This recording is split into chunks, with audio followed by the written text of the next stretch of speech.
Remember life is a race. अगर तेज नहीं भागोगे तो कोई तुम्हें कुचल के आगे निकल। वो काम कर जिसमें तेरा टैलेंट है। क्या करियर प्लान है तुम्हारा? बोलो, जवाब दो। जो काम में मजा है उसे अपना प्रोफेशन बनाओ, फिर काम काम नहीं खेल लगेगा। लाइफ इज अ रेस, भागो, इंजीनियर बनो। किसी महापुरुष ने कहा है कि कामयाब होने के लिए नहीं, काबिल होने के लिए पढ़ो। तुमने अभी बुरा वक्त देखा नहीं है ना? अरे फ्यूचर से इतना डरेगा तो क्या खाक जिएगा, और फोकस कहाँ करेगा आज में। यहाँ आया तो देखा रेस लगी हुई है, फर्स्ट नहीं आओगे तो कोई जानेगा भी नहीं। मैं और डरने लगा। वही बनना जो तेरा दिल बोले। मतलब लड़का हुआ तो इंजीनियर, लड़की हुई तो डॉक्टर। रिमेंबर लाइफ वो काम कर जिसमें तेरा टैलेंट है, जिसमें तेरा टैलेंट है। भागोगे जो कोई तेरा तुम्हें दिल कुचल के बोले। आगे रेस, निकल। जो काम में मजा है भागो, इंजीनियर किसी महापुरुष ने कहा है फिर काम जिसमें काम तेरा नहीं टैलेंट है। कामयाब होने होने के के लिए लिए काबिल रेस होने के लगी लिए हुई है। लड़का हुआ तो इंजीनियर, लड़की हुई तो डॉक्टर। क्या खाक जिएगा। वही बनना किसी महापुरुष ने कहा है।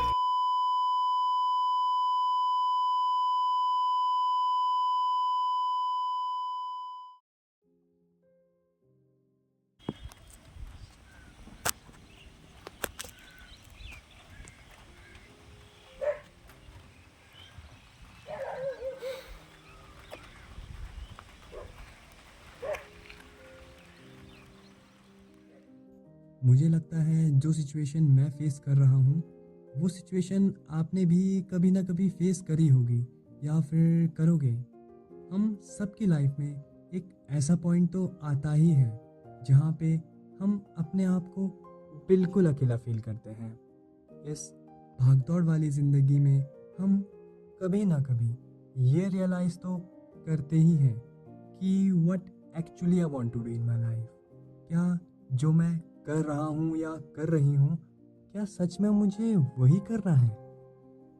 इस पॉइंट पर लोगों के पास शायद दो चॉइसेस होते हैं।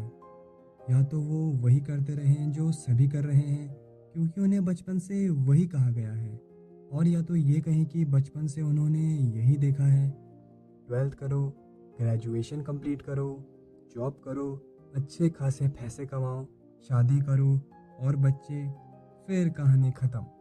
सबकी एक ही सेम टू सेम कहानी है। इससे बाहर हमने कभी सोचा ही नहीं है, और या तो ये कहें कि हमें इससे बाहर कभी सोचने ही नहीं दिया गया है। और अब आते हैं दूसरे टाइप के लोग जो इस भीड़ में अपने आप को कहीं खो देते हैं, अपने आप को अकेला पाते हैं, पर उनके अंदर ऐसा कीड़ा होता है, या अपनी भाषा में कहें तो ऐसी छुल होती है कि वो इस भीड़ से हटकर एक दूसरा रास्ता चुनते हैं। वो रास्ता जिस पर बहुत कम लोग चलते हैं। गारंटी नहीं है कि वो सक्सेसफुल होंगे कि नहीं, बट हाँ, इस बात की गारंटी पक्का है कि उस रास्ते में चलने में मज़ा बड़ा आने वाला है। और कहीं ना कहीं चलते चलते जो मंजिल पहले धुंधली दिखाई देती है, अब वो भी धीरे धीरे साफ दिखाई देने लगती है। ये दूसरे टाइप के लोगों को अपनी कहानी अपने तरीके से लिखना पसंद है, जो कि उस भीड़ की कहानी से बिल्कुल अलग होती है। बाद में वही भीड़ इन दूसरे टाइप के लोगों की कहानी पढ़ती है, और उस भीड़ में से कुछ लोग इस दूसरे रास्ते पर चलने का रिस्क लेते हैं। उन कुछ लोगों में से एक मैं भी हूँ जो उस दूसरे रास्ते पर चलना चाहता है और अपनी कहानी अलग लिखना चाहता है। वो कहानी जो उस सेम टू सेम कहानी से बिल्कुल अलग होगी। वो कहानी जिसमें थ्रिल, सस्पेंस, कॉमेडी, ड्रामा और शायद कभी ना कभी रोमांस भी होगा, शायद। तो इसी रास्ते पर पहला कदम तो मैंने ले लिया है, पर अब आगे क्या होगा वो तो हम साथ में देखेंगे।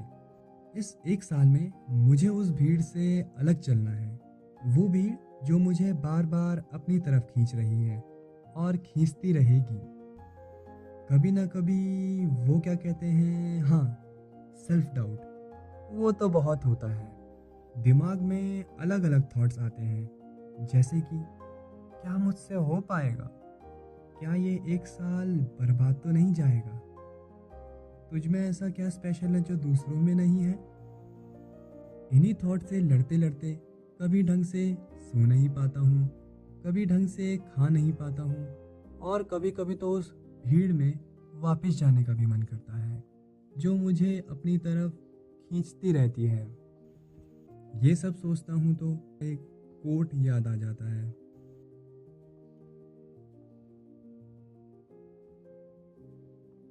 क्या हुआ अगर मैं फेल भी हो जाऊंगा, पर कम से कम मेरे पास एक कहानी तो होगी जो मैं उस भीड़ को सुना पाऊंगा। चलो साथ में देखते हैं कि मेरी इस कहानी में आगे क्या होगा। आगे का पता नहीं, पर यह पक्का पता है कि जो भी होगा उसे देखने और सुनने में मज़ा बड़ा आने वाला है। Signing off, your story teller. और हाँ, कमेंट्स में ये ज़रूर बताना कि आपने कौन सा ऑप्शन चुना था, या आगे जाकर कौन सा ऑप्शन चुनोगे।